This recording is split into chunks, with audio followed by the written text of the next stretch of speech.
বিসমিল্লাহির রহমানির রহিম। আসসালামু আলাইকুম। এই মুহূর্তে যেখান থেকে বসে আমার এই অনুষ্ঠান সবাইকে কৃষি কথা ইউটিউব চ্যানেল থেকে জানাই আন্তরিক শুভেচ্ছা অভিনন্দন। শুরু করছে আজকের প্রতিবেদন, সঙ্গে আছে আমি এরশাদ হোসাইন। প্রিয় দর্শক, আজ আমি আপনাদের নিয়ে আসছি কামালপুরের পাশে গাজনাবিলের মধ্যে। এখানে এক ভাই হাঁস পালন করে আসছেন। এখানে তিনি বাচ্চা হাঁস পালন করতেছেন। বাচ্চা হাঁস কীভাবে ব্রিডিং করতে হয় এবং তিনি কয়দিনকার বাচ্চা সংগ্রহ করছেন এবং বাচ্চা পালন করার পরে তিনি এখান থেকে কতটুকু আশার আলো দেখছেন, সেই কথাগুলো শুনবো সেই খামারির কাছ থেকে। চলুন দেরি না করে শুরু করি।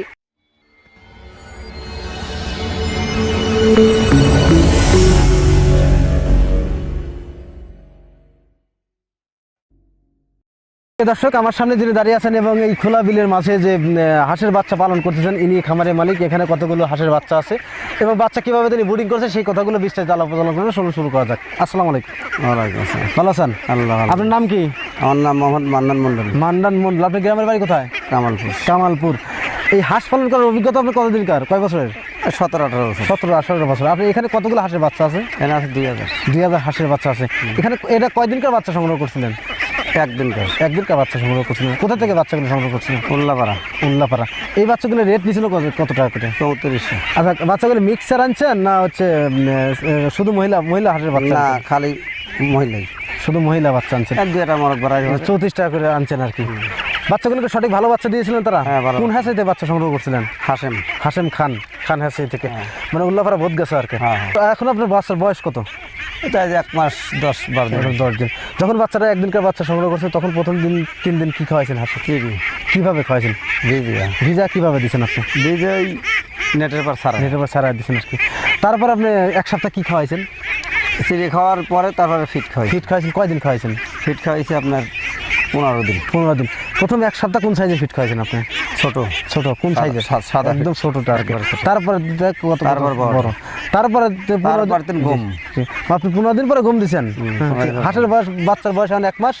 এখানে 1 মাস 10 দিন বয়স। হ্যাঁ, আপনার হাঁসের কি ভ্যাকসিন করা হয়েছে? না, ভ্যাকসিন কেন করেননি? ভ্যাকসিন লাগে পাওয়া যায় এই অভিযোগের জন্য ভ্যাকসিন নাই। এই সমস্যাদের ভ্যাকসিন পাওয়া যায় না। আপনি কি মনে করেন না ভ্যাকসিন করা খুবই গুরুত্বপূর্ণ বিষয়? হ্যাঁ, ভ্যাকসিন দেওয়াই লাগবে। আপনি কয়দিনে ভ্যাকসিনটা করবেন? ভ্যাকসিন ধরেন যে 1 মাস 30 দিনই ভ্যাকসিন করা লাগে, কিন্তু ভ্যাকসিন না পাওয়ার জন্য আমার লাগে ক্ষতি আগে। মানে ক্ষতি হচ্ছে আর কি। এখন সমস্যার মধ্যে ভুগতেছে। সমস্যা আছে। 25 থেকে 30 দিনের মধ্যে প্রথম ভ্যাকসিনটা করতে হয়। ভ্যাকসিন মূলত কয়টা করেন আপনারা? ভ্যাকসিন 2টি। কি ভ্যাকসিন? এটা কলেরা, এটা ডাক কলেরা আগে করেন না ডাক প্লেটের আগে? না, এই প্লেটের আগে করেন। দেওয়ার পর 1 সপ্তাহ পরেই, 15 দিন পরেই আবার দেওয়া লাগে। মানে প্রথম 25 থেকে 30 দিনের মধ্যে ডাক প্লে করবেন। তারপরে 15 দিন পরে আবার ডাক কলেরা করবেন। এই ডাক কলেরা প্লে ভ্যাকসিনটা করলে উপকারিতা কি? উপকার ধরেন যে ওটা লোকে শুনে পায়খানা করলে পারে, ফাউল কালার। বুঝতে পারছি আপনার কথাটা। প্রিয় দর্শক, খামারি ভাই আসলে অভিজ্ঞতা আছে। আসলে আমার মনে হয় যে শিক্ষাগত জ্ঞানতার মধ্যে নাই বললেই চলে। এই জন্য উনি আমাদের বুঝতে পারছে না। ওনার হয়তো বোঝার একটু ভুল আছে। আর এটা ডাক প্লে বা ডাক কলেরা ভ্যাকসিনটা মূলত হচ্ছে, এটা হচ্ছে শরীরের যে অ্যান্টিবডি তৈরি করে। এই ভ্যাকসিনগুলো দিলে যেমন আমরা যেমন টিকা ব্যবহার করে থাকি, এই টিকাতে আমাদের শরীরে অ্যান্টিবডি তৈরি করে। যার ধরুন আমাদের এই বিভিন্ন ওষুধ খাইলে যাতে আমাদের এই ওষুধটা কাজ করে। হাঁসের ঠিক তেমনই আমাকে ভ্যাকসিন দিতে হয়। ভ্যাকসিন মূলত ডাক প্লে এবং ডাক কলার 2টি দিতে হয়। এই 2টি দিলেই এই হাঁসের এই সমস্যাগুলো থাকে না। যখন যে ওষুধ খাওয়াবেন সেই ওষুধটাই খাওয়ালে 100% কাজ করে। এই জন্যই মূলত খামারিরা ভ্যাকসিনগুলো করে থাকেন। হাঁসের বয়স তো 1 মাস 10 দিন। এই হাঁসের একদিন থেকে ডিমের উপযুক্ত করতে কী পরিমাণ খরচ হবে আপনার? খরচ ধরেন এখন লেগে খরচ এখন কম, মানে খরচ যে মাত্রা করা লাগবেই আমি করতে পারতেছেন না। মানে আমার ধরেন 2টি দল, ডিম নাই, 5টা লোক আমরা রাখা, এখন আমাদের খুব কষ্ট। বুঝতে পারছেন? এই হাঁস একদিন থেকে ডিমের উপযুক্ত করতে কি পরিমাণ খরচ হবে আপনার? এই 2000 হাঁস খরচ দেয় 2000 হাঁস মানুষ করতে যেন আমার 2 লাখ টাকাই লাগবে। 2 লাখ টাকা লাগবে। 2 লাখ টাকা কত করতে বেশি লাগে? 1000 হাঁসে তো 2 লাখ টাকা লাগে। আপনার তা করে আমাকে ধরেন গাজনারগুলির মধ্যে ধান কাটলে পরে আমার খরচ নাই। ধান কাটলে আপনাদের আমার 2 মণ ধান দেওয়া লাগে। মানে 2000 হাঁস পালন করতে 2 লাখ টাকা হয়ে যাবে। 2 লাখ টাকা হয়ে যাবে। তো তারপরে এই হাঁস থেকে কি পরিমাণ ডিম আশা করতেছেন আপনি? ডিম ধরেন গেলবার যে আমি আসা নিয়েছিলাম আগে, আমার 3.5 মাসে ডিম আইছিল। 3.5 মাস ডিম আসে? আপনি ডিম 3.5 মাসে চলে আসে?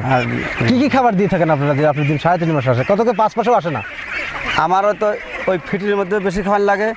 আর একটা ওষুধ আছে। কি ওষুধটা খাওয়ান আপনি? ওটা হলো জিঙ্কটা সপ্তাহে কয়দিন খাওয়ান? জিঙ্ক খাওয়ান লাগে আপনার যেমন 3.5 মাস বয়স হবে সেখান খাওয়ান লাগে। সপ্তাহে কয়দিন খাওয়ান? সপ্তাহে হলে গিয়া মোটামুটি দুটো বোতল আনলে পারে ওই সপ্তাহে একদিন প্রতি সপ্তাহে একদিন করে কতটুকু পানির মধ্যে কতটুকু পানির দিন ধরেন 20 লিটার পানির দিন 20 লিটারের মধ্যে কত মিলি দেন আপনি 20 লিটার দেওয়া লাগলে আমি ধরেন যে অশিক্ষিত মানুষ আমার লাগে কতটুকু দেন ডাক্তাররা যা কয় দেয় কিভাবে দেন আপনি মিলিয়ে দেয় কত মানে শিশি আছে না শিশি হ্যাঁ এটা মুটকি আছে মুটকি আছে, ওই হ্যাঁ। মুটকি এক মুটকি এক মুটকে দিয়ে দেন 20 লিটার পানির মধ্যে। এটা আবার কখন দেন, রাত্রে দেন না দিনে রাত্রে দিই। রাত্রে যখন হাঁস ঘরের ভিতর দেন তখন দেন আর কি। প্রিয় দর্শক, হাঁস পালন করতে গেলে বিভিন্ন পদক্ষেপ গ্রহণ করতে হয় এবং বিভিন্নভাবে বিভিন্ন সিস্টেমে বিভিন্ন ওষুধ ব্যবহার করতে হয়। সেই সিস্টেমটা শুনলাম খামারের কাছ থেকে। ওনার 15-20 বছর অভিজ্ঞতা হাঁস পালনের। উনি এই হাঁস ছাড়া, এই 2 হাঁস ছাড়াও পাশাপাশি বড় হাঁস আছে, সেই হাঁসগুলো চরে আছে। এই হাঁস পালন করতে, ওনার বড় করতে, ডিমের উপযোগ করতে 2 লাখ টাকা খরচ হবে। কীভাবে খরচ হবে তিনি আমাদের বললেন, আমি তার কাছ থেকে শুনলাম। গাজনাবিলে হাঁস পালন করা লাভজনক, কারণ হচ্ছে গাজনাবিলে অত্যাধিক খাবার পাওয়া যায়, এর জন্য খামারিরা গাজনাবিলে হাঁস পালন করে থাকেন। আচ্ছা, এই হাঁস খাবার করলেন আপনি 15-20 বছর অভিজ্ঞতা, আপনি কার পরামর্শে হাঁসের খামারে আসলেন? আর তারপর আসলে আমার কাকাকে পালতো পালার পরে ধরেন যে বিদেশ চলে গেল, বিদেশ যাওয়ার পর থেকে 16-17 বছর বিদেশ থাকলে তারপর তিনি আমি বুঝতে পারছি। আপনি কি মনে করেন হাঁস পালনকে লাভবান হওয়া যায়? লাভবান ধরেন নিজের ক্যাশ থা লাগবে আর হলো এলে আত্মাদরি জিনিস, যদি আল্লাহ বাঁচাল হয় তাহলে ধরেন আমার এই জিনিস যদি বেঁচে থাকে আষাঢ় মাস আস্তে আস্তে দাম হবে 3 লাখ টাকা। না, বুঝতে পারছি। আপনার খরচ না 2 লাখ টাকা আমার হবে, 2 লাখ টাকা 1 লাখ টাকা লাভ অংশ থাকবে। এই যে এইখানে যে আপনার 2000 পিস হাঁস আছে, 2000 হাঁস থেকে আপনি কত পিস ডিম আসবে? 2000 আর যদি আল্লাহ বাঁচা পাঠালায় ডিম আসবে আপনার 1500 ডিম আসবে। 1500 তখন কত টাকা ডিম বিক্রি করলেন? হ্যাঁ ধরেন প্রথমে ডিম পারে ছোটো, হ্যাঁ 600-650 টাকা, তারপরে তিনি ধরেন যে দাম বেশি, দাম একটু 1000 টাকা 900 টাকা, ওই গরমে 800 টাকা। তাও ধরেন আপনার 14 হাজার টাকার মধ্যে ডিম বিক্রি, তখন আর কি খরচ প্রতিদিন পার ডে কি পরিমাণ খরচ যাবে? এখন আমার কারণে ধরেন যে 3 মাস খরচ হয়, 4 মাস খরচ হয়, 4 মাস খরচ না, খরচ বিলে খায় আর কি। হ্যাঁ বিলি খায়। তো এখন আপনি এই ধান কাটার পরে আমার খরচ নেই, এখন ধান কতদিনের পরে কাটা লাগতে পারে? ধানে তার 10-15 দিন। প্রিয় দর্শক, খামার করে লাভবান হওয়া যায়, খামারের কথাতে বুঝলাম।